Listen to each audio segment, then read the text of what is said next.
يا مساء الخير، يا مساء الفل عليكم وعلى اليوم اللي زي الفل ده. طبعا انا كنت في الصاله اللي جوه، قلت ما ابص كده على الشقه، طلعت لقيت ولادي خلوا الصاله اللي بره زي الفل زي ما انتوا شايفين. لازم كل يوم شغل ولازم كل يوم ترويق، ما يجيش يوم يسيبوني في حالي. وانا بقى كنت يعني لسه صاحيه بقى وسقعانه كده، مش عارفه الجو كان قلب عندنا ساقع ليه، ولسه 9 كيلو هدوم وبرضه مفيش نتيجه. رحت داخله الصاله اللي جوه، قلت ابص عليها، طلعت لقيت الصالة اللي بره بقت زي الفل. اللي سايب الشنطة واللي سايب حاجته، مع ان انا معوداهم انه ما يسيبوش الشنط، بس هم برضو لازم يعملوا فيا كده. وجيت هنا لقيت ابني بيحدف لي الكيسين اللي انتوا شايفينهم دول، وانا كنت لسه داخله انام. ده انا لسه نكته الشقه، شايفين المطبخ شايله الفرش كله، وشلت الفرش اللي في المطبخ بس النور قطع، معرفتش اصور لكم. ما خليتش حاجه في المطبخ، وكنت لسه بغسل في المواعين وبكمل فيها. ويجي قال لي خدي بقى تعملي لي الاكل ده بسرعه. طب ليه يا ابني؟ حرام عليك، انا عايزه انام. يقول لي لا يا ماما لازم تعملي الاكل ده دلوقتي بسرعه. طب في ايه؟ يقول لك اصلا انا رايح الشغل وراحت عليا نومه، وفاضل لي 10 دقايق بالظبط تكوني جهزتي فيهم الاكل. قلت له 10 دقايق؟ طب ازاي؟ قال لي لا 10 دقايق. جريت بسرعه على المطبخ، زي ما انتوا شايفين ما كانش فيه ولا فرش ولا اي حاجه، وكنت قلبه الدنيا فوق بعضها، والنور قطع عليا واليوم كان زي الفل. صلوا على النبي بقى وتعالوا شوفوا انا عملت ايه. دورت في المطبخ وقعدت ابحث في المطبخ، لقيت لكم الطماطم دي، قلت اضربها في الخلاط بسرعه قبل ما النور يقطع، لان لقيت بنتي الصغيره كانت عماله تقلي بطاطس وبتنجان على البوتاجاز وكبه زيت على البوتاجاز وعلى فرش البوتاجاز، والدنيا مقلوبه، والكبار كل واحد في حته. جيت بسرعه قلت اشغل الخلاط، بيقول لي انت لسه هتخلطي طماطم ولسه هتشغلي الخلاط؟ انت تعملي ايه بالطماطم؟ قلت له ما انت جايب لي بانيه جاهز وجايب لي همبرجر جاهز، وانا بحبش الاتنين، هعمل لكم جنبهم مكرونه بالطماطم. كان عندي مكرونه سباكيتا، قلت اعمل بسرعه لان هو ده مش هيشبعهم. وبصراحه انا ما بقيتش ولا البانيه ولا الهمبرجر، لان البانيه بحس ان هو عامل زي العجينه كده من جوه، ما يتاكلش، دقيق ومحطوط عليه فيجيتار. وطبعا كنت قلبة الدنيا، ما لقيتش جنبي غير الصينيه دي اللي الولاد بيقلوا فيها البتنجان والبطاطس. بسرعه بسرعه ضربت الطماطم وحطيت هنا، قلت اصفيها بعدين احسن النور يقطع عليا. وجيت هنا على البانيه، رحت فاتحه الكيس بسرعه. هو ده البانيه اللي انتوا عارفينه، اللي دايما متداول في السوق، البانيه العجين زي ما انتوا شايفين. وجيت هنا رحت جايه مطلعه الهمبرجر، مش قادره اوصف لكم الهمبرجر، ويا ريت اتمنى ان انا ما يخش البيت عندي تاني ولا اجيب النوعيه دي من الهمبرجر. ومسكت ابني، لقيت لك كيس صغير كده فيه بطاطس مع الهمبرجر، طبعا المفروض يبقوا 20 قطعة همبرجر، لقيتهم حاطين الكيس وشايلين 4 قطع همبرجر أو 3. قلت والله حلوين حبة البطاطس دي، أو هينفعوا الولاد، وأحطهم في الطاسة. وجيت ابني عمال يقول لي يلا يا ماما بسرعة يا ماما، ال10 دقايق هيروحوا. قلت حرام عليك يا ابني، وانت بتجريني مع الوقت.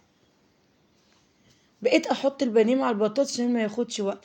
يلا جهزي لي اكل بسرعه، وحطي لي اكل معايا اخده وانا ماشي، انت عارفه ان انا باجي الصبح وباجي جعان وميت من الجوع. طبعا انا بقى اسكت؟ لا ما بسكتش. حطيت البانيه في الطاسه زي ما انتوا شفتوا كده، او في الصينيه اللي موجوده دي، وعماله بقى اقول له هو ده بانيه؟ هو ده اكل؟ الله يسامحك، كنت قلت لي وانا كنت جهزت لكم اكل احسن من كده. يا ابني ايه اللي انت جايبه ده ومش ايه اللي انت جايبه ده، وقول لي اي حاجه وماشي يا ماما. طبعا بالنسبه بقى للبصل واسعار البصل وجمال البصل، انا بحب قوي البصل الاخضر ده. ابني بيجيب لي بصل اخضر من ده، بشتغل منه كل حاجه. ازاي يا ميسة تشتغل منه كل حاجه؟ احنا بناكله جنب الفسيخ والرنجه.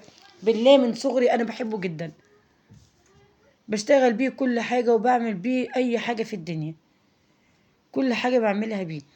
وجيت هنا ما طبعا النور معرفش بقى ضعيف والاضاءه زي الفل، رحت حاطه حبه زيت في حله، ورحت نازله بيه التوم اللي انا قطعته والبصل اللي انتوا شفتوه ده. طبعا البصل ده انا كنت حاطه معاه راس توم، بس كل ما النور بيقطع في حاجات بتروح في التصوير. وهنا لسه طبعا بقلي في ايه، في البانيه. هنا اول ما التوم اتعمل رحت نازله فيه بشويه خل. خلي يميس مع المكرونه، او انا بحب احط شويه خل في الطشه بتاعه المكرونه. طب انتي بتحطي بصل في المكرونه؟ اه. حته البصله الخضراء الصغيره اللي انت شفتوها دي، باخد بس الراس البيضه دي وبروح ايه، ضربها مع التوم. وهنا طبعا البانيه مش عارفه ايه نوعه ماله، ولا عايز يستوي ولا عايز يعمل. المهم انا بقلبه طبعا برضو. اسكت؟ لا مش اسكت، صلوا على النبي، ما ينفعش ان انا اسكت وانا بقى عماله انب في ابني. ده بانيه؟ يقول لي طب انا اعمل ايه يا ماما، اولع في نفسي؟ اقول له ليه يا ابني البانيه اللي انت جايبه ده؟ يقول له وانا اعرف؟ انا قلت له انا عايز كيس بانيه وكيس همبرجر، اداني ده ولسه المفاجاه انتوا لسه ما شفتوش ابني عمل فيا ايه. ربنا يهديه عليا، مش عايز يريح قلبي. حتى البطاطس حالفه مش عايز تطلع من بانيه. انا بطلع وهو عمال يزعق يلا يا ماما يلا يا ماما. اقول له حرام عليك والله الطاسه هتتقلب عليا. يلا يا ماما يلا يا ماما. بصراحة أنا بخاف يكون ني من جوه كتير أوقات. قبل كده يعني مرة جابه عملته، حسيت إنه عامل زي العجينة من جوه. وده الهمبرجر، يا رب يكفيكوا شر الهمبرجر. شايفين؟ حد يقنعني إن ده همبرجر، حد يحلف لي ويقول لي إن ده همبرجر. يا ابني أنت جايب لحمة إيه؟ ده أنت دافع ومكلف، كنت اديتني الفلوس يا بخيل، وكنت أنا عملت لكم حتة غدوة زي الفل. شايفين الهمبرجر ده؟ أنا بصوره لكم بس عشان أوريكم المنظر وأوريكم الزمن اللي إحنا وصلنا له. لحمة ايه دي ولا ده ايه؟ انا معرفش. قال لي انا مش هجيب من الراجل ده تاني ومش هتعامل معاه تاني. قلت له بعد ايه؟ انا هفرجكم بقى على منظر الهمبرجر وهو طالع. زي ما انتوا شايفينه كده. شايفين الهمبرجر عامل ازاي قدامكم؟ حتت حتت متقطعه. حطيت له الهمبرجر وحطيت لي حبه بطاطس وكم قطعه بانيه، وعمال احمر في الهمبرجر مش عايز يتحمر. والبانيه زي ما انتوا شايفين. انا بقى فتحت له حته بانيه كده وقلت له شوف شوف هو ده البانيه اللي انت جايبه؟ يقول لي وانت مش هتبطلي تأنبي فيا؟ قلت له لازم أنب فيك، ما انا الصبح شغاله وطالع عيني وجاي دلوقتي تقول لي اعملي لي بانيه وهمبرجر.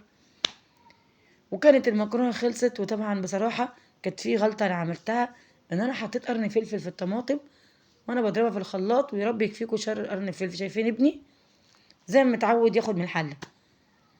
واقف ورايا طبعا جعان وعايز يلحق الشغل وعمال ياخد من الحله.